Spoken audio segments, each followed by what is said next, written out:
The first sign that something was wrong came 43 seconds before the screaming started. The civilian diplomatic liner Solace of Dawn drifted peacefully through the Helios corridor, its silver hull reflecting the pale blue light of the nearby gas giant. Inside, more than 300 passengers moved through the artificial evening cycle, unaware that history was about to split itself in half. Children laughed in the observation deck.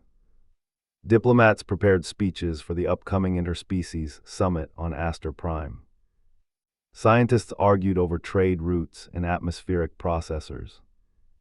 Normal life. Then every light aboard the ship flickered red. A violent tremor ripped through the decks hard enough to throw passengers from their seats. Glass shattered. Emergency sirens exploded through the corridors. And outside the panoramic windows, space itself moved.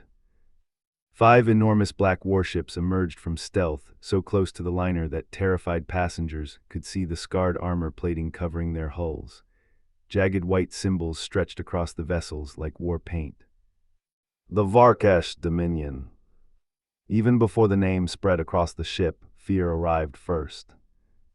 Because everyone in civilized space knew the stories. Colonies burned to ash. Freighters turned into slave transports. Families executed on live broadcasts for ransom payments. The Varkesh did not raid for survival. They raided because terror worked. Inside the bridge of the Solace of Dawn, alarms screamed from every console. Unknown vessels locking weapons. Engines offline. They hit navigation. The sentence never finished. A pulse cannon slammed into the ship's starboard side, shaking the entire liner so violently that ceiling panels collapsed onto the crew below. Oxygen warnings flashed across half the bridge. Captain Alina Marek pulled herself upright and stared at the tactical display in disbelief. 5 attack cruisers against 1 unarmed civilian vessel. "This is Captain Marek of the United Earth diplomatic vessel Solace of Dawn," she transmitted, forcing steel into her voice. "We are a protected civilian craft under galactic convention law. Power down your weapons immediately." Static answered her. Then a face appeared across every screen on the bridge. Gray skin. Black armored plating fused directly into flesh. Eyes like burning amber. Commander Threx, the Butcher of Voron Station. Captain Marek felt her stomach drop. Around her, even trained officers went pale. Threx leaned toward the camera slowly, almost enjoying the silence. "You humans," he rumbled, "still believe laws protect you." Then the docking clamps hit. Passengers throughout the liner screamed as the massive terrorist ships latched onto the civilian vessel like predators tearing into prey. Metal groaned across the hull. Explosive decompression alarms erupted on decks 3 and 4. And then came the gunfire. Heavy plasma rounds echoed through the corridors as Varkesh boarding troops smashed through airlocks with military precision. The terrorists moved fast, far faster than panicked civilians could react. People ran. Some were cut down immediately. Others hid beneath tables, inside maintenance shafts, anywhere they could fit. A little girl named Ivy Carter clung to her father's arm near the observation deck as smoke poured through the hallway. "Dad," she whispered, "what's happening?" Her father didn't answer. Because he knew. Everyone knew. The Varkesh never boarded ships for negotiation. Only leverage. 2 hours later, the entire galaxy was watching. Every major network. Every planetary government. Every military command center. The broadcast hijacked public systems across known space simultaneously. Commander Threx stood in the center of the Solace of Dawn's main atrium, surrounded by terrified human hostages forced onto their knees. Some were bleeding. Some were crying. One elderly diplomat struggled to breathe. Armed Varkesh soldiers aimed rifles at their heads. Behind them hung the blue flag of Earth. torn in half. Threx stared directly into the camera. We now hold 312 human lives. His deep voice echoed across billions of screens. You will withdraw all United Earth military patrols from the Outer Rim territories. A terrified hostage sobbed quietly beside him. You will pay tribute for Varkesh operations within your borders. Another pause, and you will cease expansion beyond the Perseus Gate. Across Earth, families watched in horrified silence. In New York bars, people stopped speaking. In Tokyo train stations, commuters froze around public monitors. In military bunkers beneath Geneva, generals stared grimly at the transmission. Threx smiled slightly. You have 6 hours to comply. He grabbed a human ambassador by the hair and forced his face toward the camera.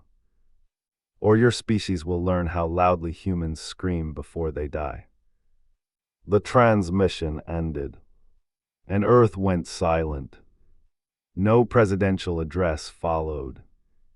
No emergency statement. No emotional plays. Nothing. That silence spread fear faster than panic ever could. Because humanity had responded to every previous crisis immediately. But not this one. Inside the United Nations Orbital Defense Command, dozens of military officers worked in near-total silence beneath dark holographic displays. Admiral Sophia Vale stood at the center platform, watching the frozen image of Threx. Confirmation, she asked quietly. An intelligence officer swallowed hard. Identity verified, Commander Threx, Senior Dominion Terrorist Command. And the passengers. 312 confirmed alive, for now. The room fell still. Then another officer spoke carefully. Madam Admiral, the Council is asking whether we should open negotiations. Vale looked at him without emotion. No, the answer came too fast. Too cold. The officer hesitated. Ma'am, there are children on board. I know, but if we don't respond, we are responding. Vale turned toward the massive tactical display of the hijacked ship, drifting alone in deep space. And for the first time, several officers noticed something appearing across nearby sectors. Human fleet markers. Vanishing. One by one. Going dark. The Admiral's voice dropped almost to a whisper. Activate Directive Black Iron. Around the room, experienced officers suddenly looked uneasy.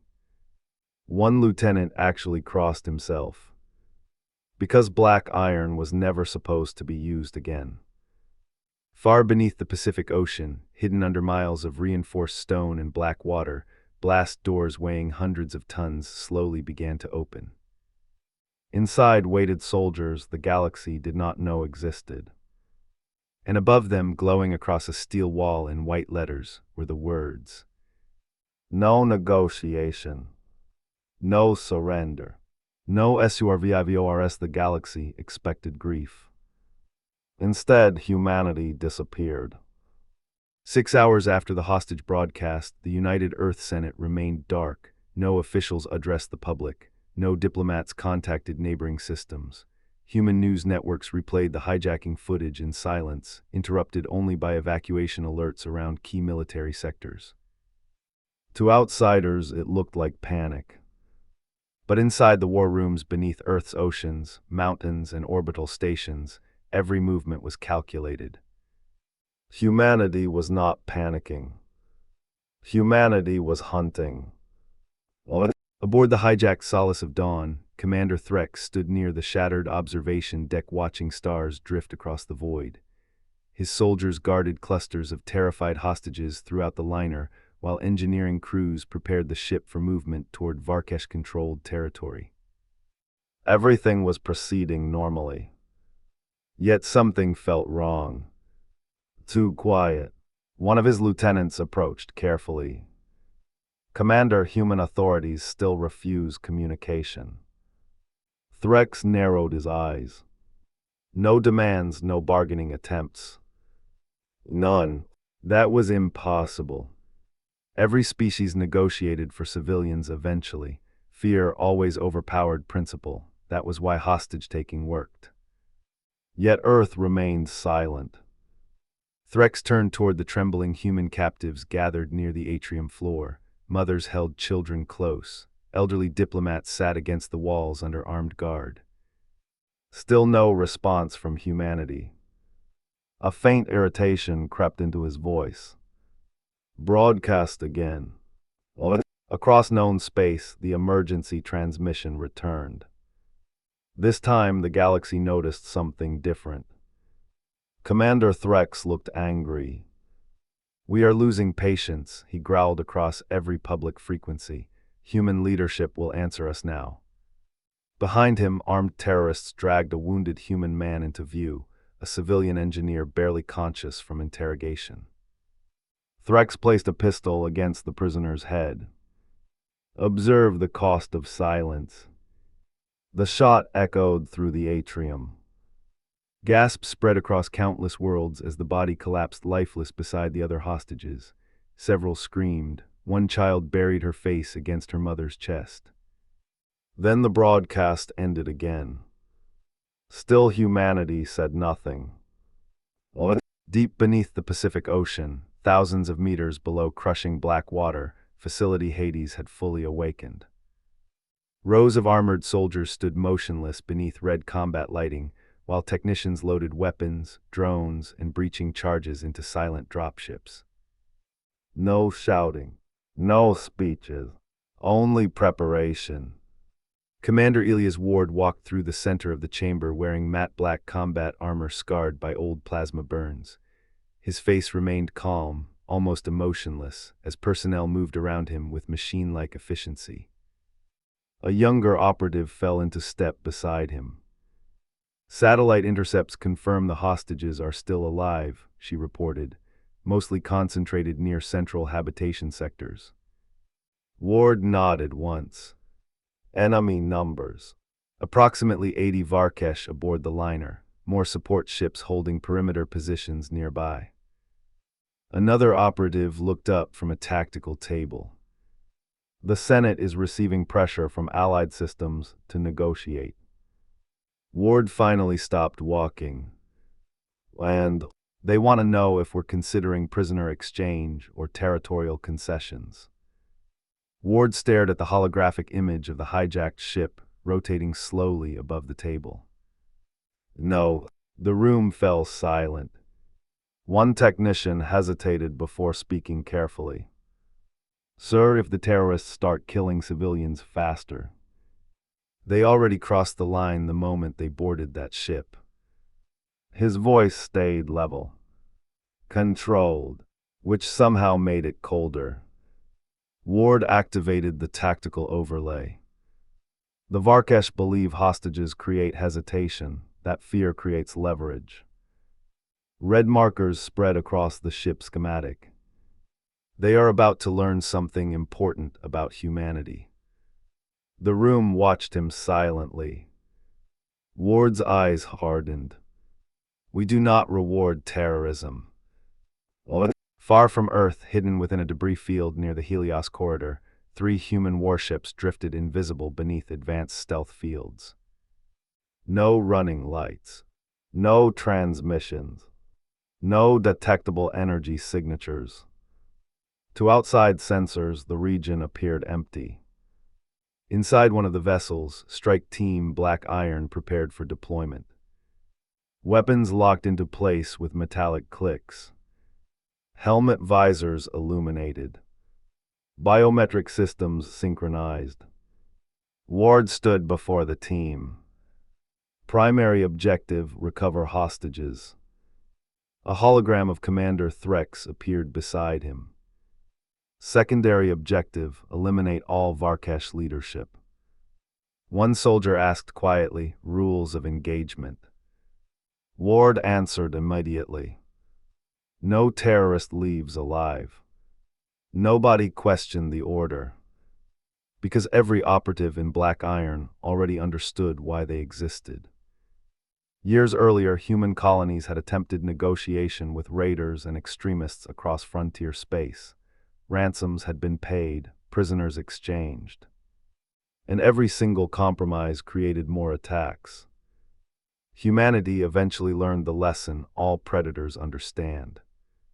Mercy toward monsters becomes permission. Inside the solace of dawn, resistance had already begun. Maya Chen crouched inside a maintenance shaft barely wide enough to move through, grease staining her civilian engineering uniform. She listened carefully as armed Varkesh patrols passed beneath the ventilation grates. Then she kept crawling. Her hands trembled not from fear, but adrenaline. She had spent the last 3 hours secretly sabotaging internal systems, delaying security locks, corrupting corridor maps, disabling thermal scanners deck by deck. Tiny acts, but enough to create confusion later. If later ever came. Suddenly muffled crying echoed nearby. Maya froze. She carefully opened a maintenance panel and found 3 terrified children hiding inside an electrical compartment. One little boy looked up at her with wet eyes. Are we going to die? The question hit harder than any weapon. Maya forced herself to smile. No, she whispered, people are coming. Even as she said it, she wasn't sure if it was true. Then every light in the corridor flickered once. The ship systems glitched briefly before stabilizing again. Maya frowned. That wasn't her doing. Commander Threx stormed onto the bridge moments later. Report. A nervous Varkesh technician turned toward him. We're detecting intermittent systems interference throughout multiple decks. Cause unknown. Another officer suddenly stiffened. Commander, 1 patrol unit on deck 7 just stopped responding. Threx's eyes narrowed. How many? 4 soldiers. He immediately activated internal comms. No answer. The bridge grew tense. Then a new transmission appeared from one of the corridor security feeds. Static distorted the image. A hallway, flickering lights, and 4 Varkesh bodies lying motionless on the floor. Their throats had been cut cleanly through armor seals. No alarms, no gunfire, just death. One of the soldiers noticed something written across the wall behind them in bright red blood. Humanity does not negotiate. For the first time in years, Commander Threx felt something unfamiliar crawl into his chest. Fear. Then the corridor lights went completely dark. Darkness swallowed the corridor whole. For 3 long seconds, the solace of dawn became a drifting tomb. Then emergency lights flickered alive in deep crimson pulses, bathing the hallway in blood-colored shadows. The dead Varkesh soldiers remained sprawled across the floor exactly where they had fallen, black armor split open with surgical precision. Commander Threx stared at the security feed without blinking. Restore full systems now. Bridge technicians scrambled over their consoles. We're trying, Commander. Multiple internal relays just went offline. How? No sign of explosives, no detected breach points. The technician's voice began to shake. It's like someone is moving through the ship without triggering anything. Threx killed the feed instantly. Seal every deck, nobody moves without armed escort. For the first time since taking the liner, the Varkesh commander abandoned intimidation tactics entirely. This was no longer a hostage operation. This was survival. 3 decks below, Commander Elias Ward moved silently through a maintenance corridor with 6 black iron operatives behind him. They looked less like soldiers and more like shadows wrapped in armor. Their stealth systems absorbed light across the narrow hallway, while sound suppressors muted even the movement of their boots. Each operative carried compact plasma carbines alongside matte black combat blades designed specifically for close-quarters kills. Vast, silent, Efficient. Ward raised a closed fist. The team stopped instantly. Ahead, two Varkesh guards stood outside a sealed security checkpoint, arguing in low voices. Neither saw the humans. Ward moved first. 1 second, the corridor was empty. The next, he was behind the nearest guard. His blade punched upward beneath the alien's jaw before the second terrorist could react. Another operative caught the falling body silently, while suppressed plasma fire erased the second target with a single blue flash. Both corpses disappeared into the darkness before they even hit the floor. The entire assault lasted less than 4 seconds. Ward touched the side of his helmet. Checkpoint clear. A calm voice answered through encrypted comms. Copy, civilian groups located on decks 2, 4, and 8. Enemy patrol density increasing. Ward glanced toward the glowing schematic inside his visor. Expected. Another operative spoke quietly. Sir, they're scared. Ward's expression never changed. Good. Elsewhere aboard the liner, panic spread through the Varkesh ranks. Squads stopped responding. Weapons lockers malfunctioned. Internal sensors flickered with ghost signals that vanished seconds later. Nobody knew where the humans were. Only that they were already inside the ship. A terrified Varkesh trooper hurried through the cargo sector alongside 3 others, rifles shaking in their claws. We should regroup with bridge command and abandon the lower decks. They're hunting us. The words echoed too loudly in the corridor. Then came a metallic sound behind them. Click. The soldiers spun around. Nothing there. Another sound echoed ahead. Click. One trooper raised his weapon wildly. Show yourself. Silence answered him.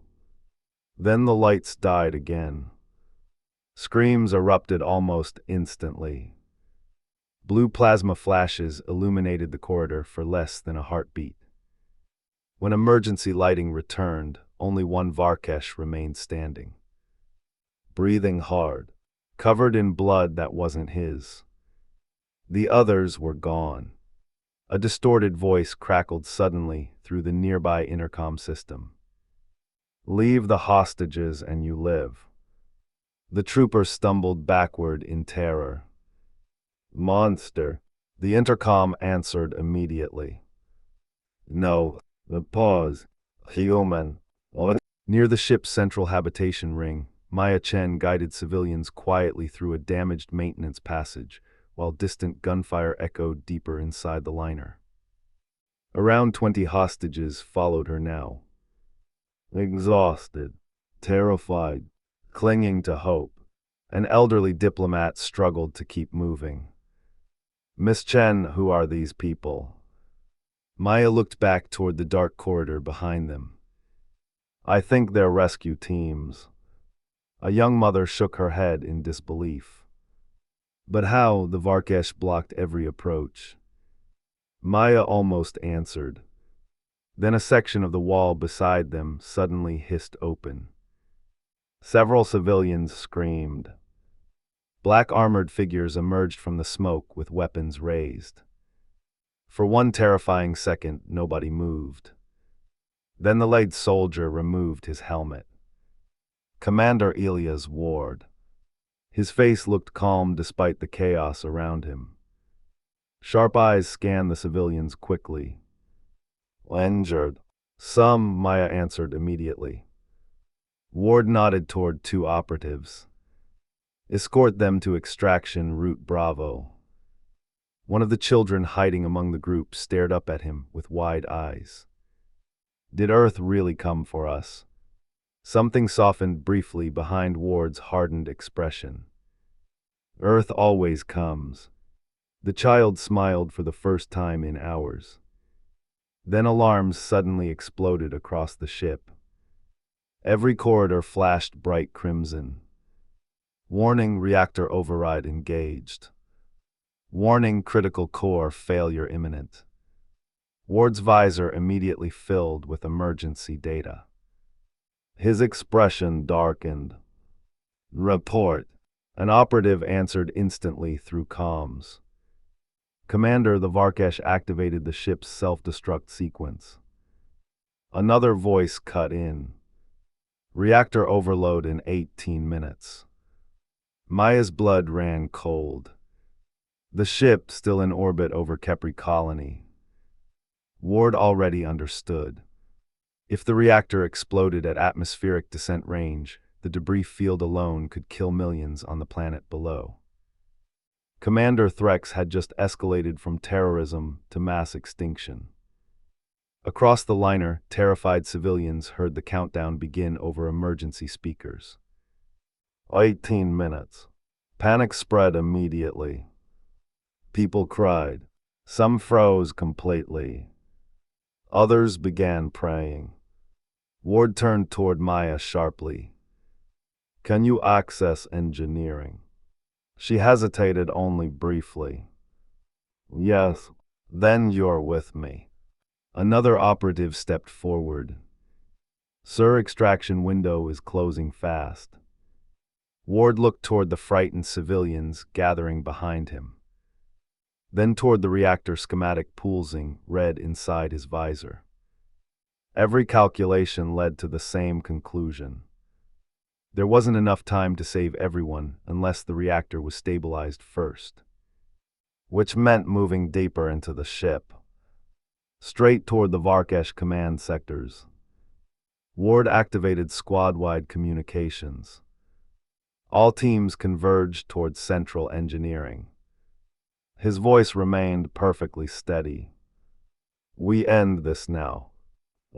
High above the drifting liner hidden beyond scanner range, the darkness of space suddenly shifted. One by one, massive human warships emerged from stealth. Entire battle groups appearing where empty vacuum had existed seconds earlier. Railgun batteries rotated into firing position. Missile ports opened. Attack formations spread across the stars. For hours, the galaxy believed humanity had stayed silent out of fear. Now they understood the truth. Humanity had been preparing execution. The first human shot shattered a Varkesh destroyer in half. No warning. No demand for surrender. No final negotiation attempt.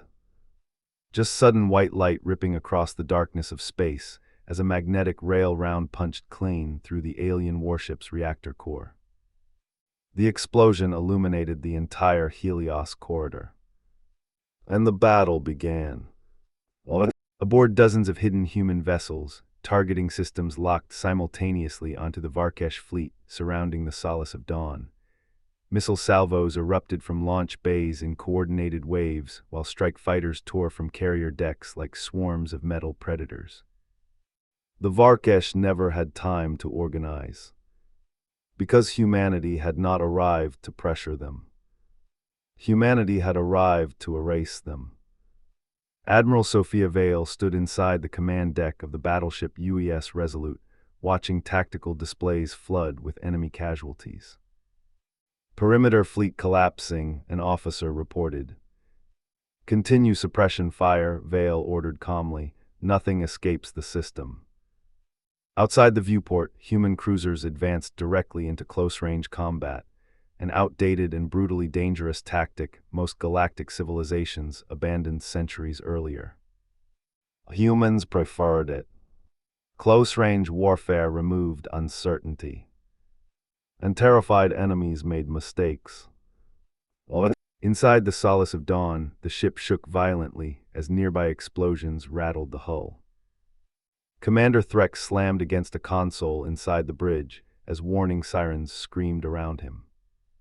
How many ships? He roared. A bridge officer stared at the tactical display in disbelief. Over 40 human warships confirmed.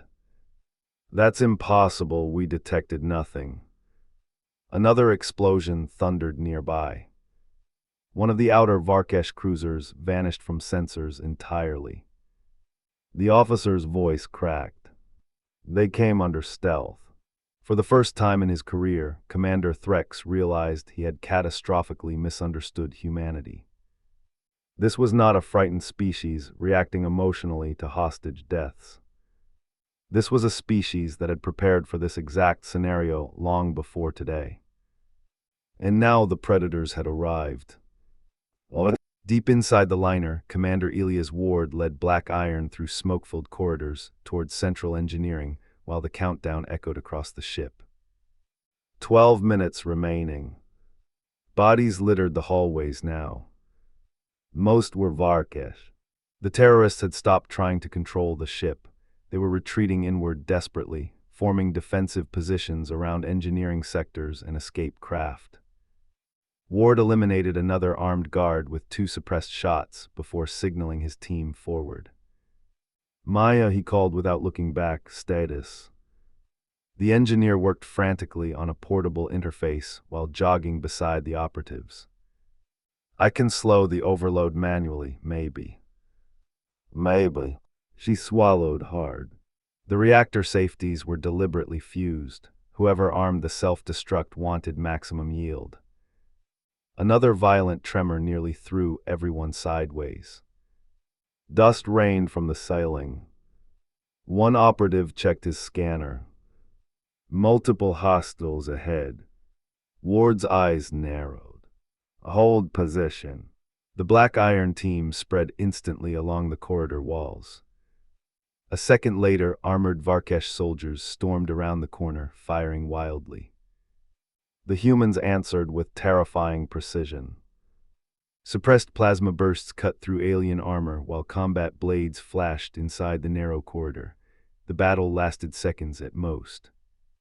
Vast, brutal, one-sided. When the smoke cleared, Ward stepped over the final body without hesitation. Maya stared at the dead aliens in stunned silence. These people were supposed to be the most feared raiders in the sector. Ward reloaded calmly. They were.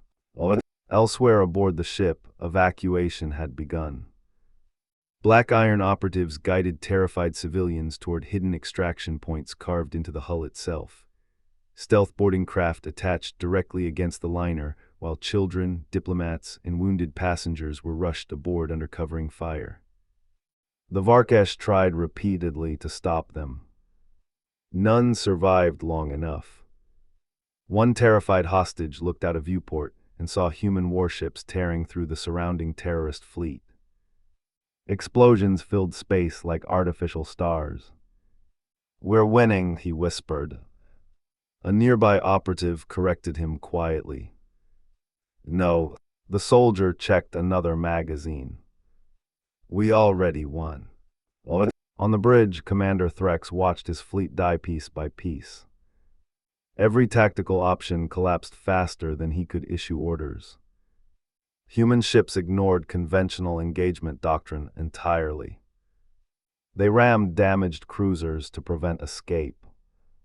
They deployed boarding pods directly into enemy engines. They targeted command vessels first to maximize panic. It was savage, efficient, personal. A bridge officer turned toward Threx in horror. "Commander, the humans aren't trying to negotiate surrender." Another explosion shook the ship. "No," Threx muttered slowly.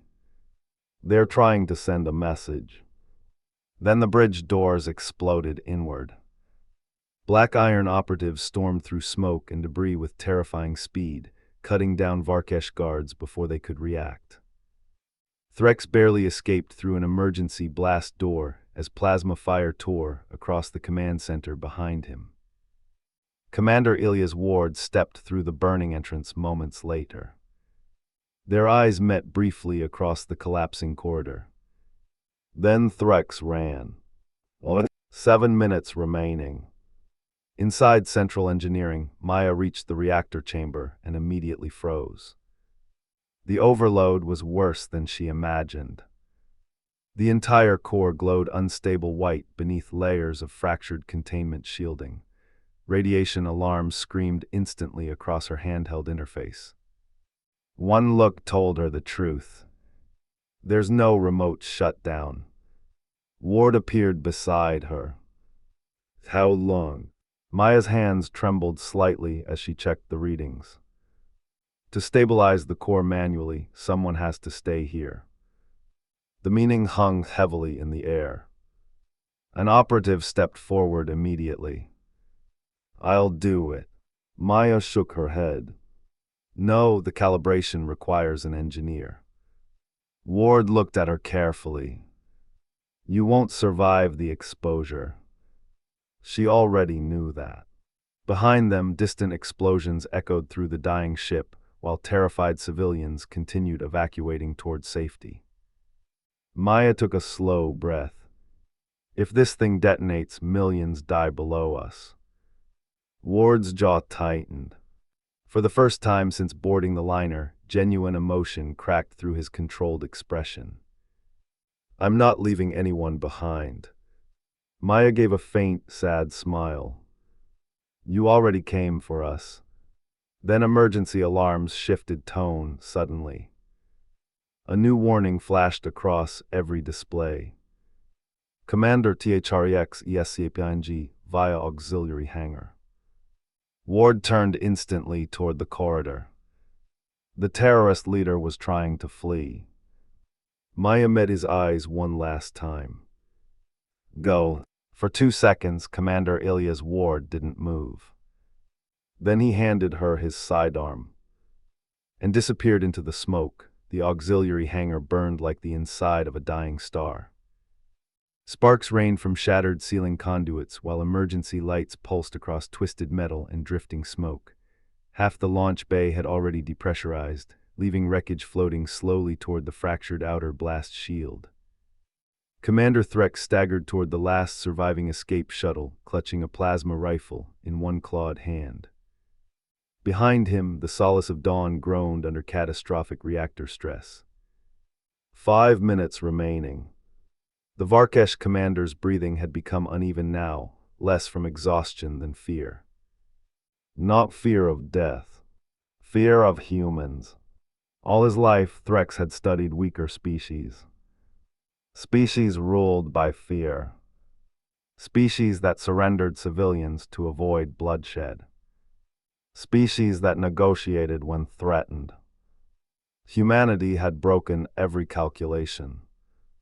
Even now, with hostages still aboard and a reactor moments from detonation, the humans had never once attempted compromise. They came only to kill. A metallic sound echoed behind him. Footsteps, steady, controlled. Commander Ilya's Ward emerged through the smoke with rifle lowered but ready, black armor scarred by battle damage and streaked with alien blood. The two predators faced each other across the ruined hangar. Outside the fractured hull beyond them, war burned across the stars. The Varkesh fleet was losing. Badly. Threx tightened his grip on the rifle.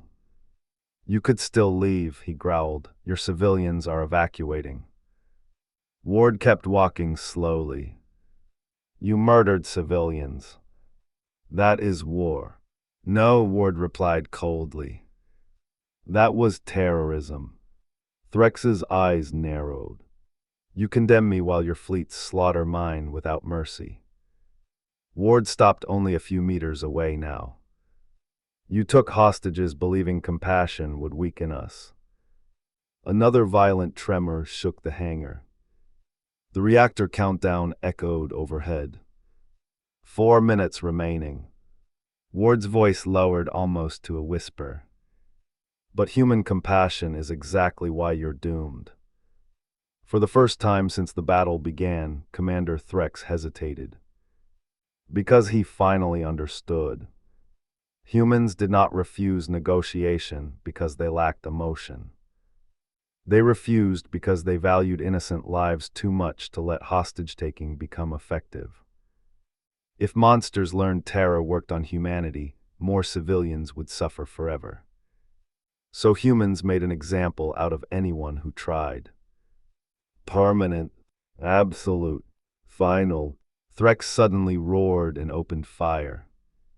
Blue plasma bolts ripped across the hangar.